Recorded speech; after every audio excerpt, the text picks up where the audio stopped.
Great to be with you again on Locked On Texas Tech on the Locked On Podcast Network. Your team every day, always free and available on YouTube or anywhere you get them cash. And thanks as always for joining us for this special edition. It's the Locked On Texas Tech Matador Mob Mailbag. Your questions, our answers, or at least our best effort at an answer, Chris, as we're looking ahead to Tech in Colorado coming up Saturday, 3 o'clock kick from Jones Stadium. Let's get rolling.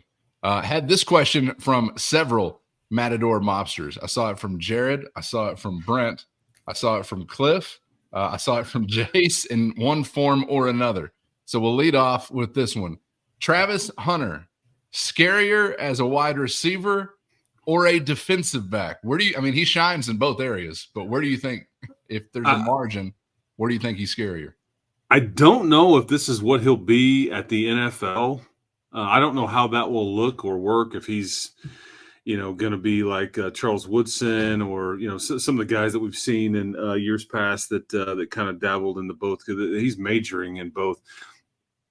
In this instance, in this particular case on Saturday, he makes me a lot more nervous as a wideout, because I think that he covers one guy, and you don't have to throw his way. You can go to different options there, but he scares me with the ball in the air. He scares me with time. And he's done this, man. He makes great catches. He's got tremendous ball skills. He just gets open. He is semi-open even when he's covered. And that's why you just can't allow Shedeur Sanders, much time at all. But that in this particular matchup, I think that I would overwhelmingly say to you that's what concerns me the most. But it doesn't take anything away from his elite level cover skills. It's just that you can do other things. You can go to another side of the field, go to a different target, all those things. But when he's catching it, you're on the other end. That's what concerns me. I want to make sure I shout out Jeffrey and Eric, who also are on the list, asking the same question. Travis Hunter is on the minds of Red Raider fans this week, to say the least. I think I would agree with you, and a lot of that would have to do also with the difficulty that Tech's pass defense has found. Like we talked about on yesterday's show, sometimes when you say, well, I'm willing to put my guy up against your guy and see what happens, I feel some of that ambitiousness with guys like Josh Kelly, but Travis Hunter against that pass defense for Texas Tech, which has had some rough statistical days this year. Scary. Just to give you an idea in comparison, we feel like Josh Kelly has been tremendously productive. Yes. Yeah. And he's been a godsend. Yes. Yes. He has been your third down answer. He had 2 touchdowns in your biggest win of the year last week. So let's just compare Josh Kelly to Travis Hunter statistically. Josh Kelly just has 8 more catches. Travis Hunter has about 20 more yards receiving, and Travis Hunter also has 3 more touchdowns than Josh Kelly. And he's doing it part-time. Yeah. So that's why I answer it that way. So fair enough. All right, this question from Mike asking about what iteration of the Big Uglies, the O-line, are we anticipating seeing as felt like you had kind of got into a groove with the group you had some injury issues that forced you to shuffle a little bit, but what do you expect this weekend? Yeah, the only question I have is at left tackle. I think Ty Buchanan is on the injury report this week. And so we'll keep an eye on kind of what's going on there. And if he's not able to play, or he's less than, it'll be Dalton Merriman, who is back. He was kind of thought to be like, hey, we might work him in there. It was Nick Fattig you were missing last week, who wasn't available and was on the injury report before the game. But yeah, so that would be the only thing I think it's just interesting because you really haven't gotten into much of rhythm with the same group. It's always been something subtle here or there, and you're doing the best you can. And I do think that at times they've played pretty well. At times not, but I think that we'll just kind of see. But there's and the problem is, if there is an issue with Buchanan, he had started to kind of get into a rhythm at left tackle, because that's your, I don't want to say like weak spot, but that is arguably the most important spot. And Sure. so the bar is high, but that's where you've had major questions really all year long. And that's, I would be willing to bet you that portal wise, that is at or near top of the list to go get us, go get us an offensive tackle. Coach Blanchard, Clay McGuire probably been like, gentlemen, need an answer here, or a proven answer. So anyway, but that's what I can tell you about the O-line. Mike also asked this question: Gino or Bus going forward? Are we still in a rotation with Garcia and Burkhart? What do you think? I guess that's a fairly good question. I would tilt for the first time. I'm going to tilt toward Gino or bust. Although I do think that there's still a chance that Reese would come in, but end of a half, end of a game, pressure kick, I think that's Gino. So I think he breaks the tie. But you may still see Reese at on occasion. And again, he missed a 50-yarder. Yeah. He missed a 50-yarder. And so, and there's been a lot said and written about Reese and that, all that stuff in the TCU game. He I think he feels bad for causing a distraction, but he missed a 50-yarder. I don't think he's like losing his job or losing the ability to kind of work his way into the mix because he missed a 50-yarder. And he didn't miss. I mean, he just missed it. There wasn't a bad snap, bad hold, or whatever. He just kind of pushed it to the right. Yeah. Okay. Mike just also had a statement he wanted me to share: run the damn ball. So now I've shared that, Mike, and agree with that sentiment. I want to switch up gears here really quickly. Had this question from Randy, who asked, what did you make of the first look at JT Toppin as we get into a hoops round? Yeah, so he has 18-9 in the opener. And he's, he's listed at 6'9", 220, but it's kind of a, I don't know, it's a skinnier. But you know what, I got to thinking about this, Cowan. He's got a lot of bounce. He has got a lot of and all that, but ultimately, what he's going to do for this team, let's just tie this in a bow and connect it with football. He's Taj Brooks, and what I mean by that is his presence inside the arc, specifically in the paint and around the basket, doesn't allow you to go guard all these shooters around. So it's like he's going to be the version of the play action from a basketball standpoint.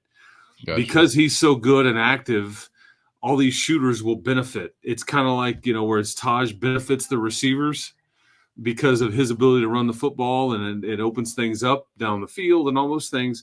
This is somebody that will simply make things better for the shooters in time, because you can't, most teams won't be able to leave him in a solo one-on-one situation down on the block, or inside the arc off the dribble.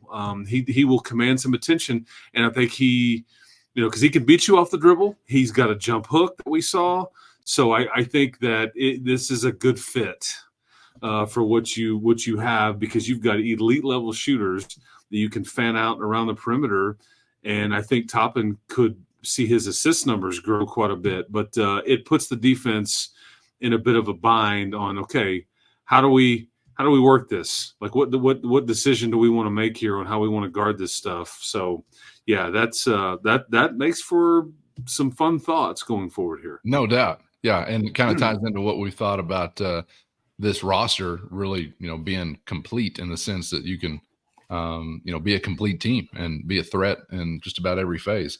All right. Appreciate that question. This one from Nathan. Is this year's high school class for football smaller because of how many high school guys we've taken the last 2 years and a limited amount of scholarships left, or is it to save room for going after portal guys?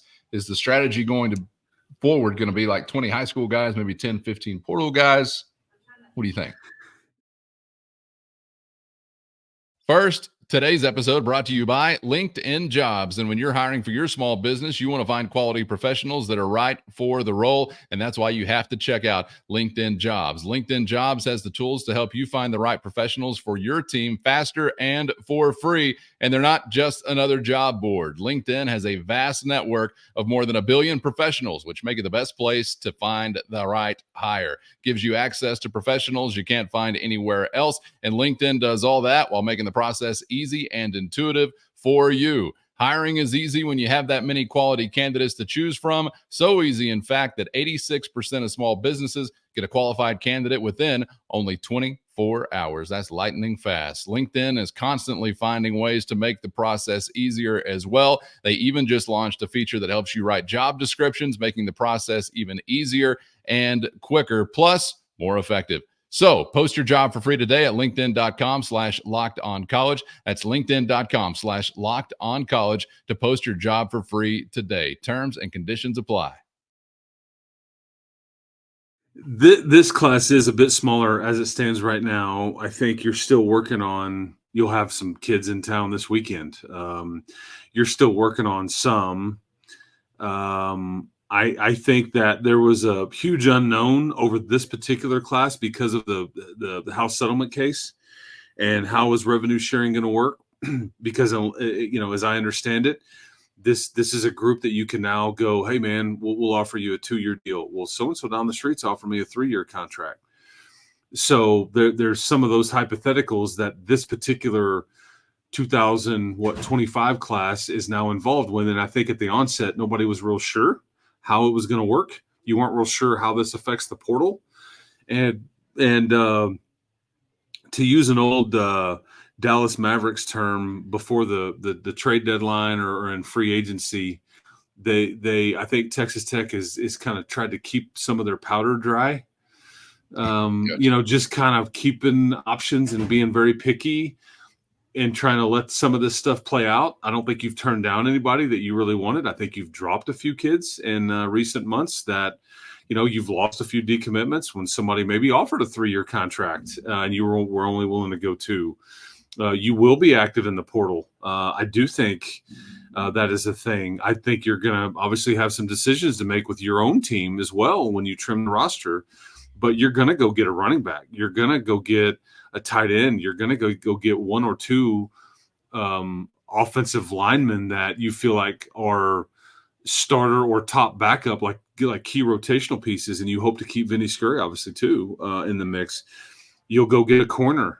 You'll probably go get an interior defensive lineman. So I'm already at. You may go get a kicker. So I'm already at 10 guys right there, and these are folks that need to play and play now type thought process. Mm-hmm. So I think you're trying to keep some of your options open, but they still want an edge rusher. They're still recruiting offensive linemen. I still think that they may take another quarterback for some different reasons in this class. They may recruit another running back. High school wise. So there's still plenty to go. So hopefully I've kind of given you context on kind of maybe why it is that way, at least now, but it may not stay that way. Along those lines, Randy was asking this question. If a genie granted you 3 top target recruits for any position, which positions would you fill? I feel like you just named some of them, but do 3 stand out to you if Chris Level had his wish? If like in any given year? Yeah. Is that what you're saying? Yeah, let's go with that. I take offensive tackle, I take edge, and I probably take QB in whatever order. That is, those 3 are above everything else. Because those are hardest to find. What was it? We talked about this in Everybody show. Wants them. Yeah, we talked about this in a show. I don't remember. This has been maybe, I don't know, it all blends together, but like 2 to 4 weeks ago. And I want to say that like in the last 30 NFL drafts, like 26 of the top picks in the last 30 drafts have been one of those 3 positions. Mm-hmm. Mm-hmm. There you go. I want a signal caller. I want to be able to protect that signal caller. I want to disrupt the other team's signal caller, or the guy under center. That's the way it all revolves. And so pick your poison on how you rank them. And in each given class, I mean, like, well, I like this edge guy better than this offensive tackle, so I'd take him for. But hope I've answered your question. Like, I take you know what I take Graham Harrell or Patrick Mahomes. I would take Louis Vasquez, and I would take Monte Rager or Brandon Sharp, Brandon Williams, McKenna Dixon, Tyree Wilson. Yeah. I mean that's what I'd do. Yeah, that's and you could almost be without fail. I'd almost add those to any given team you've got, and you're much better off than you would have been otherwise. Well, we got a pretty good left tackle already. Move him to right tackle. Then and I'll take the guy that whatever. Well, we already got a pretty good edge guy. Then move him to linebacker. I'll replace him with the high end guy. So there you go. All right, thank you for that question, Randy. This question from Caleb: do you know of any notable Red Raider alums scheduled to make appearances on the Fox Game Day show or anything like that? I'm really not even sure how their Game Day show works, but yeah, I mean, Joey will. I think Joey would likely have an appearance there that would be scheduled. I do know that there's some rumblings that like some older Red Raiders will be around, like Bam Morris and Lloyd Hill, maybe in and around the vicinity. All right. But I think there'll be a lot more than that because it's Hall of Fame weekend. So you've already got people in town anyways because of the ceremony on a Friday night. That's why the basketball game was moved to 8:00 on Friday night because I think the Hall of Fame ceremony is at 6. But I've heard rumblings that Lloyd Hill and Bam Morris, those cats were pretty good. Yes, they were. Yeah, those cats were pretty good. They're running back and receiver, so they're not in our top 3 position group there that we were talking about earlier. But you can do a lot worse. Ryan asked this question, saying that Baron Morton and Josh Kelly have mostly comparable statistics to Travis Hunter and Shadur Sanders. Why do you think they've not gotten the hype? And I was looking at this. I mean, they're comparable. I would say that they're separated by maybe 2 or 3 in some categories. And you mentioned the receiving yardage difference. Yeah, I mean, I think, look at the completion percentages. I think you look at arm strength. I think if you look at measurables and I mean, I'd love to sit here and tell you that Baron Morton deserves to be talked about in a top 10, ranking, but there's some things that Shadur Sanders has been able to do with arm strength and just making plays and making some throws that it's and people get bugged by the kid because of what he says sometimes. I think that maybe he gets a bad rap a little bit and he gets painted with a broad brush because I don't think he's like a terrible person by any means. I just think that some of the confidence and bravado, but that's who he is, and he gets a lot of that from his dad. That's what his daddy was. Yes. And that's say what you want, but that's what makes these guys great. I mean, that's part of it. It's like, I know no other way. I will be great. I'm a winner. I mean, I will not flinch. And even if you get the best of me, I'm still a winner. I mean, that's just how they think. They will not bend. But like Travis Hunter, man, this is a unicorn. It's a guy that I don't know what the NFL does with him. I think he's probably projects more as a corner in the NFL, but you'd be crazy if you're an NFL team and go, yeah, we're not going to let you play offense too. But maybe, and he may have a preference, one or the other, but I think his preference is going to be probably like, yeah, why can't I? It's just so I mean, the guy's playing like 160 snaps a game or something. It's lunacy. Yeah. I mean, and to be healthy, and he missed I think he missed about 3/4 in the Kansas State game that they ended up losing. But it's insanity. And guess what? Everybody and Tech will do the same thing. If you're on him, you send the guy that's guarding him a lot, running a lot of verts, even if it's just a decoy. Make him chase you. Get him tired. Everybody tries to operate this way, but it just doesn't seemingly, work. And he goes out there and produces on offense. I mean, the guys, I don't know if it's like seeing a unicorn or seeing Bigfoot or something, but it's something because this is largely unheard of. Yeah.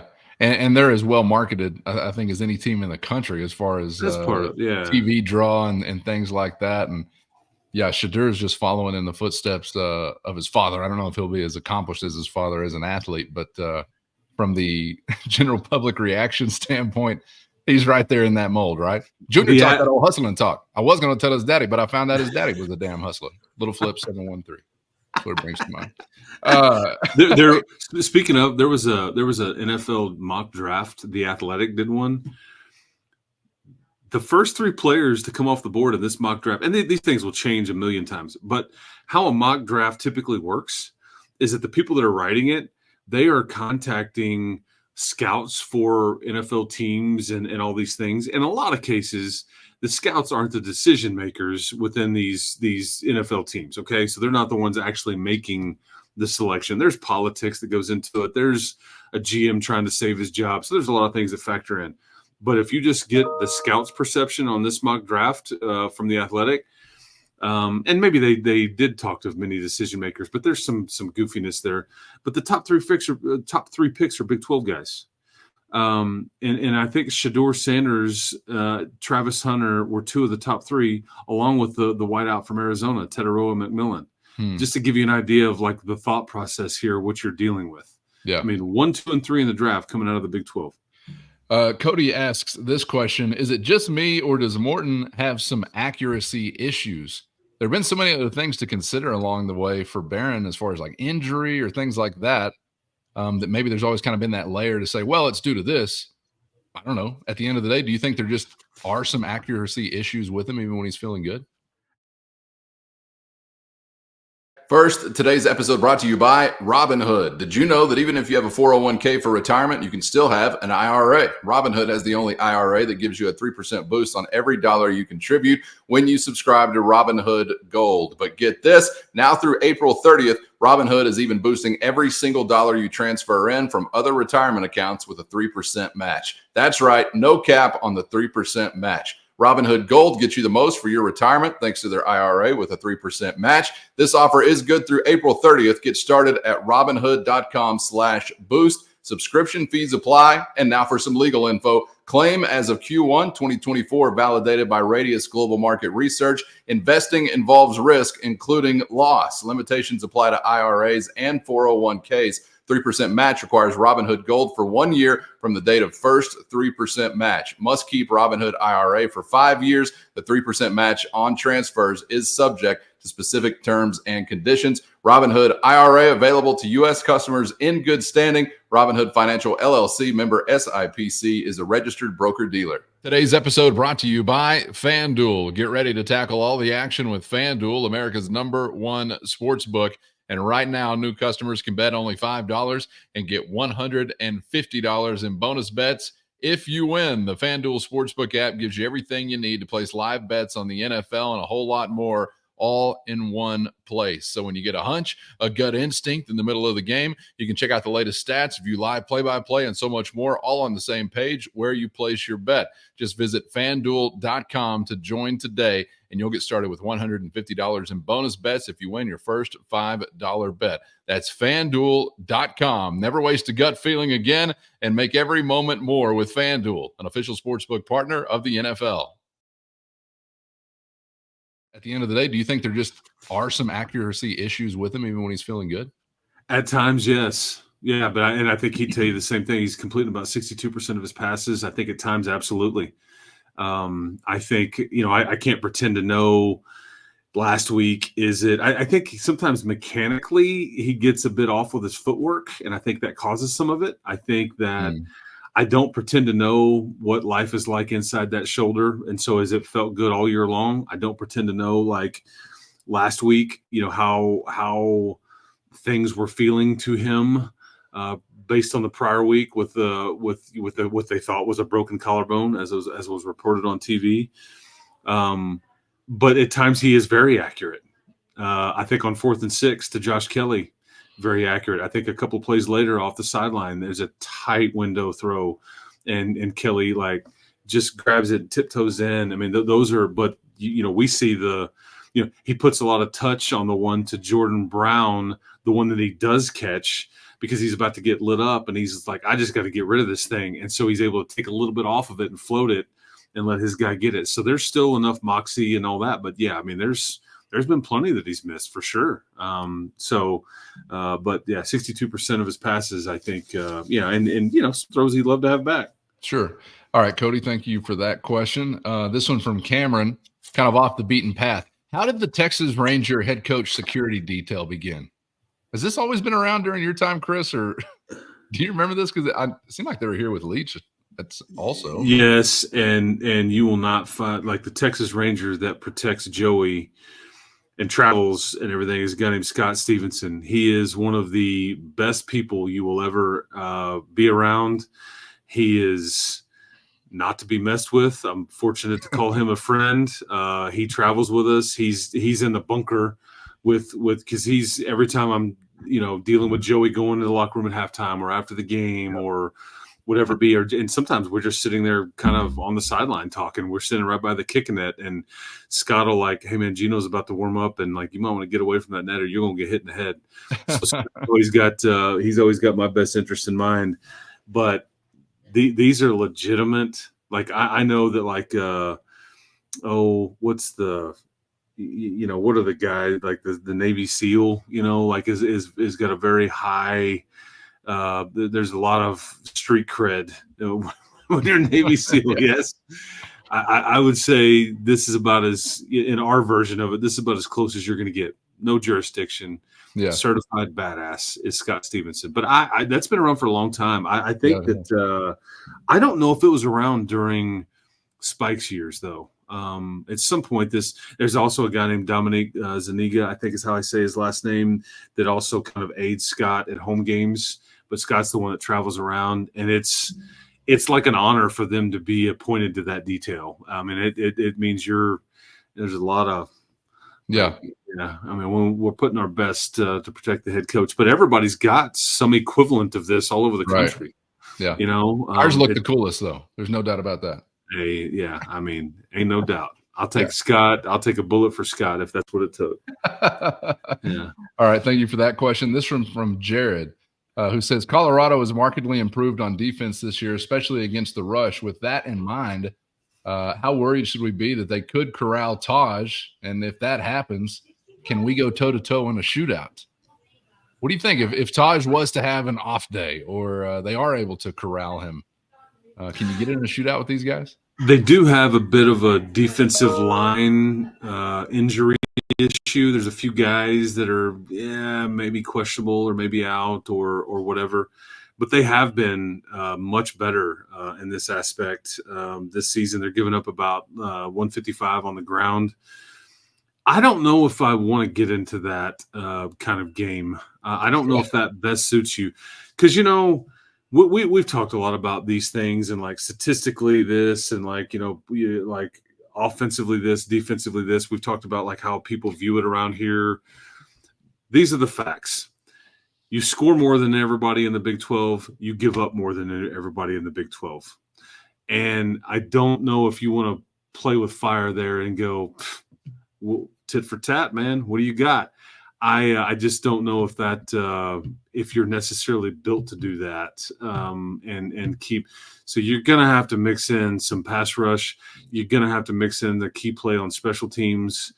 You're gonna have to try to get a lead and maintain it, and then just make Shedeur uncomfortable a bit. But okay. I get the question. I think it's a fair point. With you, but you've got to be able to run it some. That's scary. We've talked about one of the best approaches to defending Colorado is to keep their offense on the sideline. So obviously you're going to need to run. Yeah, because I just think there's a street ball component here. Like, hey, let's get out in the street, boys. Let's play 7-on-7. And I don't know if I want my group in a game playing that versus this group.